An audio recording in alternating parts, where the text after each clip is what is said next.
arsitektur dan topologi jaringan. Pernah kepikiran nggak sih gimana caranya miliaran perangkat di seluruh dunia itu bisa nyambung dalam sekejap?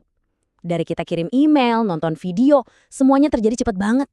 Nah, dalam beberapa menit ke depan, yuk kita bongkar bareng-bareng rahasia di balik keajaiban digital ini. Jadi, gimana sih caranya semua ini bisa nyambung? Pertanyaannya kelihatannya simpel ya, tapi jawabannya itu menarik banget. Biar gampang, kita pakai analogi aja. Ngebangun jaringan internet itu mirip kayak ngebangun sebuah kota. Kita butuh dua hal penting, cetak biru buat aturannya dan peta buat nunjukin tata letaknya. Oke, kita mulai dari cetak birunya dulu ya. Dalam dunia jaringan, ini tuh namanya arsitektur. Anggap aja ini seperangkat aturan main yang mastiin semua perangkat bisa ngobrol dan saling ngerti satu sama lain.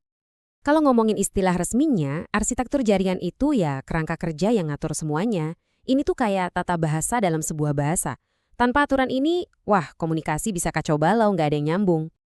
Nah, ini dia nih intinya. Di dunia ini kan ada macam-macam merek komputer, ponsel, router, ya kan? Aturan-aturan ini, atau kalau istilah teknisnya itu protokol, berfungsi kayak penerjulah universal. Protokol inilah yang bikin laptop merek A bisa ngobrol lancar sama server merek B. Keren kan? Oke, dalam dunia jaringan, ada dua bahasa utama atau model yang jadi fondasi komunikasi. Dua-duanya super penting, tapi perannya beda. Yuk kita lihat bedanya apa? Yang pertama, ada yang namanya model OSI. Anggap aja ini cetak biru teoretis yang lengkap banget. Ada 7 lapisan. Model ini cocok banget buat belajar karena ngejelasin proses komunikasi secara detail, mulai dari kabel fisiknya sampai ke aplikasi yang kita pakai kayak browser.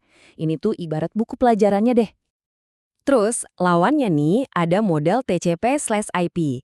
Ini versi yang lebih simpel dan praktis. Cuma dengan 4 lapisan, model inilah yang benar-benar dipakai buat ngebangun internet yang kita kenal sekarang. Sesuai namanya, ada 2 protokol utama di sini. TCP yang mastiin data kita nyampe utuh, dan IP yang mastiin data kita nyampe ke alamat yang benar. Jadi kalau OSI itu buku pelajarannya, nah TCP/IP ini resep yang beneran kita pakai di dapur. Nah, tabel ini ngejelasin semuanya dengan pas banget. OSI itu teoritis, fungsinya dipisah-pisah dengan jelas. Jadi enak buat pahamin konsepnya. Sementara TCP/IP itu lebih ke prakteknya, beberapa fungsinya digabungin biar lebih efisien. Gampangnya gini, OSI buat belajar, TCP/IP buat kerja. Di dalam arsitektur ini ada 2 gaya komunikasi utama. Yang paling sering kita temui itu client-server. Browser kamu, si klien, minta halaman web dari sebuah server. Nah, kalau peer-to-peer atau P2P, di sini semua perangkat itu setara, nggak ada yang jadi server atau klien. Contohnya kayak di sistem berbagi file BitTorrent. Oke, cetak birunya udah beres. Aturan mainnya udah kita pahami. Sekarang saatnya kita lihat peta fisiknya. Dalam dunia jaringan, tata letak ini kita sebut topologi. Jadi, topologi jaringan itu intinya soal gimana cara kita nyusun perangkat secara fisik, gimana kabel-kabelnya ditarik, gimana komputer, printer, dan server itu saling nyambung satu sama lain dalam sebuah struktur. Ini soal petanya. Sebenarnya jenisnya banyak, tapi kita bakal fokus ke 3 yang paling dasar dan penting banget buat dipahamin. Ada bus, star, dan mesh. Masing-masing punya plus-minusnya sendiri loh. Kita mulai dari yang paling simpel dulu ya, namanya bus. Coba bayangin aja ini kayak satu jalan raya lurus, terus semua rumah nyambung langsung ke jalan utama itu. Sederhana banget. Plusnya sih udah jelas, ini murah dan gampang banget masangnya. Tapi minusnya juga gede. Kalau kabel utamanya itu putus, ya udah semua jaringan langsung mati total. Terus kalau lagi banyak yang pakai, data jadi tubrukan di mana-mana dan bikin semuanya jadi lambat. Oke, lanjut. Sekarang kita ke topologi star atau bintang. Dan kemungkinan besar, ini adalah tata letak jaringan yang lagi kamu pakai sekarang, di rumah atau di kantor.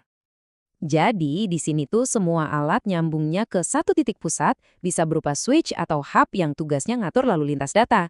Enaknya, kalau satu kabel putus, ya cuma perangkat itu aja yang mati, yang lain tetap jalan. Tapi ya itu, kalau pusatnya yang rusak, ya udah semua ikut mati. Nah, ini penting banget buat diingat. Hampir semua jaringan modern sekarang, dari kantor sampai rumah kita, pakainya ya topologi star. Soalnya, topologi ini ngasih keseimbangan yang paling pas antara biaya, keandalan, sama gampangnya pengelolaan. Dan yang terakhir, yang paling jagoan sekaligus paling ribet, topologi mesh atau jala. Bayangin deh, di topologi mesh, setiap perangkat itu nyambung ke semua perangkat lainnya. Ini bikin jaringannya super andal. Kalau satu jalur putus, Daka tinggal cari jalan lain.